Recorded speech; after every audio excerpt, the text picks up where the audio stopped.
Hello friends, यह 67वीं BPSC की प्रारंभिक परीक्षा के लिए आज हमारा 45वां टेस्ट सीरीज है। इसमें बिहार का करंट अफेयर, इतिहास और विज्ञान के प्रश्न लिए गए हैं। बिहार करंट अफेयर 5 प्रश्न हैं, इतिहास के 10 और विज्ञान के 10। देखिए, जो इतिहास और विज्ञान ये जो दो टॉपिक है, यहाँ से 25 से 30 क्वेश्चन दोनों में से 25 से 30 प्रश्न पूछे जाते हैं। तो इन दोनों में से लगभग 50 प्रश्न आ ही जाते हैं किसी न किसी एंगल से। इसलिए ये बहुत ही इम्पोर्टेंट टेस्ट सीरीज चल रहा है। आप लोग इसको पूरा अंत तक ज़रूर करिए। तो हम लोग शुरू करते हैं आज का 45वां टेस्ट सीरीज। हाल ही में 2400 करोड़ की लागत से डगमरा परियोजना की आधारशिला बिहार के किस राज्य में रखी गई है? काफ़ी इम्पोर्टेंट क्वेश्चन है ये, जितने भी करंट अफेयर हैं। इसका सही उत्तर हो जाएगा ए, सुपौल जिला में रखा गया है। इसके बारे में थोड़ा सा हम लोग देखते हैं। महत्वपूर्ण तथ्य है ये, क्योंकि जो ये वाला प्रश्न है ये किसी भी एंगल से पूछा जा सकता है। तो इसकी लागत कितनी थी? 2400 करोड़ थी। कहाँ पर निर्मित किया गया है? ये निर्मित किया गया है कोसी रिवर पर। इसकी क्षमता कितनी है? अगर क्षमता पूछ ले कि जो ये जल विद्युत परियोजना है इसकी क्षमता कितनी है, तो 130 मेगावाट जल विद्युत परियोजना है ये। निर्माण इसको किसने किया है? एनएचपीसी के माध्यम से। इसका कार्यकाल जो संपन्न होगा, ये भी बन रहा है, ये अगले 5 वर्षों में संपन्न हो जाएगा। ये निर्मित कहाँ पर किया जा रहा है? तो कोसी बैराज के नीचे और कोसी महासेतु से थोड़ा ऊपर, इन दोनों के बीच में ये बनाया जा रहा है। बहुत ही महत्वपूर्ण प्रश्न है ये। बिहार के किन शिक्षण संस्थानों में महिलाओं के लिए 33% सीटें आरक्षित की गई हैं?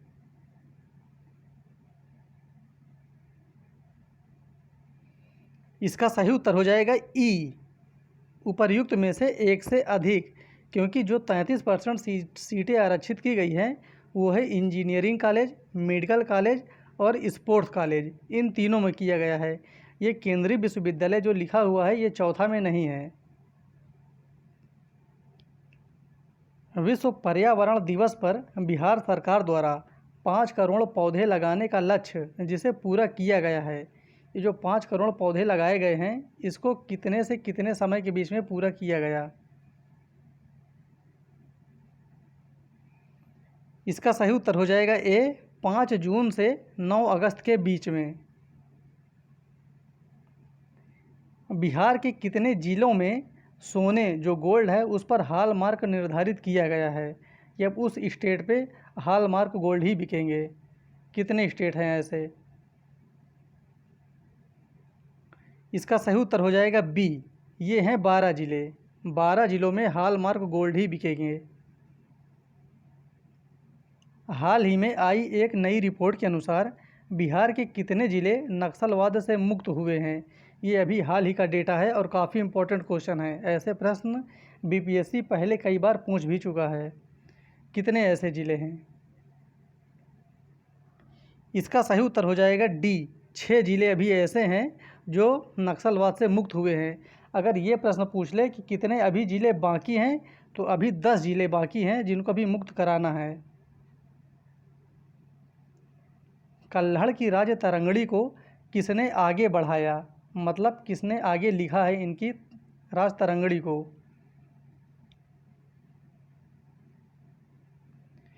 इसका सही उत्तर हो जाएगा डी, जोनराज एवं श्रीवर ने। तैमूर लंग ने किस वर्ष पर भारत में आक्रमण किया था? तैमूर लंग ने। इसका सही उत्तर हो जाएगा बी, 1398 ईस्वी में। टोपरा तथा मेरठ से 2 अशोक स्तंभ लेख दिल्ली कौन लाया था?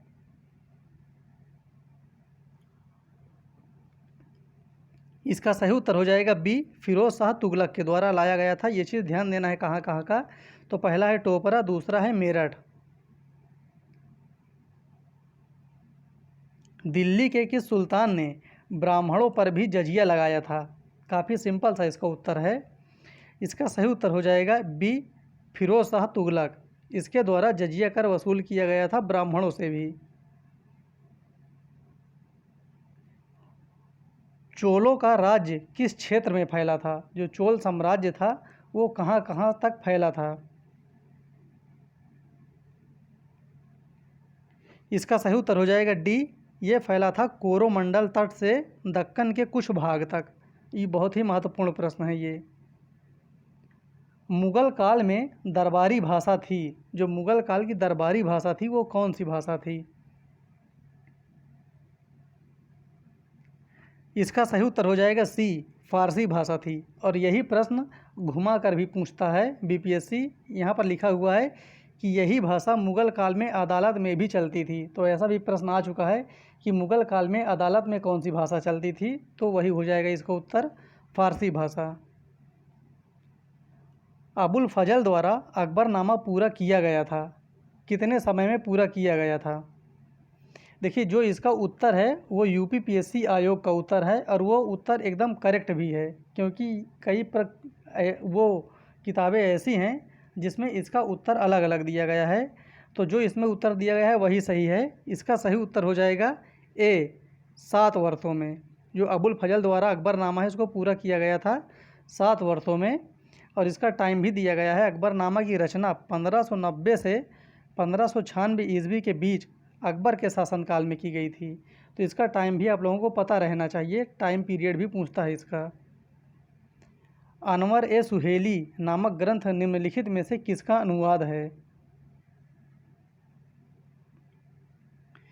इसका सही उत्तर हो जाएगा ए, ये अनुवाद है पंचतंत्र का। शाहजहांनामा के लेखक कौन हैं? इसका सही उत्तर हो जाएगा डी, इनायत खां हैं शाहजहांनामा के लेखक। गुरु नानक ने अपना उत्तराधिकारी किसे नियुक्त किया था? काफ़ी इम्पोर्टेंट क्वेश्चन है ये। गुरु नानक ने अपना उत्तराधिकारी किसे नियुक्त किया था? इसका सही उत्तर हो जाएगा डी, गुरु अंगद को। अब यहाँ से प्रश्न 16 से प्रश्न 25 तक साइंस के क्वेश्चन हैं, बहुत ही महत्वपूर्ण है। आप देखेंगे कि जो साइंस से क्वेश्चन आते हैं स्पेशल बायो से, उसमें से 80% क्वेश्चन इसी में से आते हैं। लंबे समय तक निकोटीन अम्ल की कमी से हो सकने वाला रोग है, कौन सा रोग हो जाता है लंबे समय तक अगर किसी को निकोटीन अम्ल की कमी हो तो? इसका सही उत्तर हो जाएगा बी, पेलाग्रा। यही रोग हो जाता है उसको। हमारे रक्त में उपस्थित सामान्य शर्करा होती है, क्या होती है ये?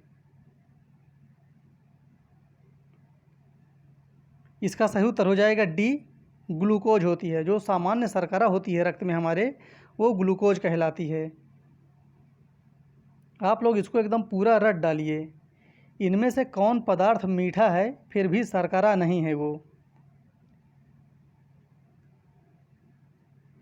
इसका सही उत्तर हो जाएगा ए, सैकरीन। सैकरीन सबसे मीठा पदार्थ है लेकिन वो शर्करा नहीं है। मानव के शरीर में जल की प्राप्ति सामान्यतः पीने के अतिरिक्त और किस प्रक्रिया से होती है? ये प्रश्न बहुत ही महत्वपूर्ण है, बीपीएससी ने इसको 2 बार पूछ चुका है। जो मानव शरीर में जल की प्राप्ति होती है वो पीने के अतिरिक्त और किस प्रकार से होती है?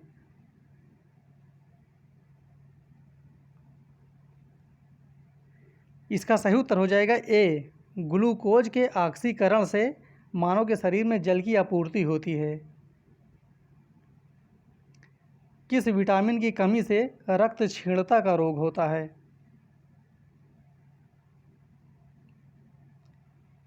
इसका सही उत्तर हो जाएगा ई, क्योंकि जो रक्त क्षीणता का रोग होता है वो विटामिन B6 और फोलिक अम्ल, इन तीनों के कारण होता है। ए नहीं है उसमें, तो इसलिए इसका सही उत्तर हो जाएगा ई। निम्न में से कहाँ कैराटीन से विटामिन ए का संश्लेषण होता है? ये प्रश्न बहुत ही महत्वपूर्ण है, साफ साफ पूछा करता है कि जो विटामिन ए है उसका संश्लेषण कहाँ होता है बॉडी में?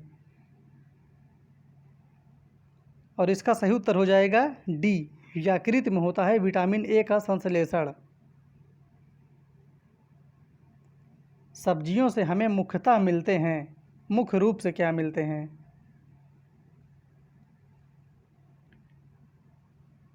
इसका सही उत्तर हो जाएगा ए। मुख्य रूप से हमको विटामिन मिलते हैं सब्जियों से।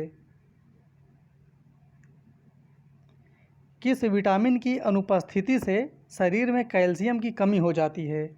उस विटामिन की उपस्थिति से शरीर में कैल्शियम की कमी हो जाती है।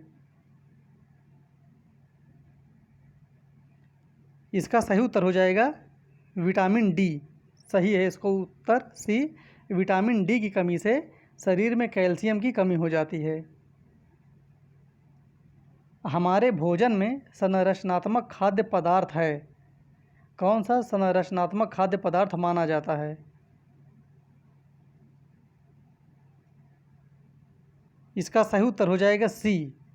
विटामिन एवं खनिज, ये दोनों संरचनात्मक खाद्य पदार्थ माने जाते हैं।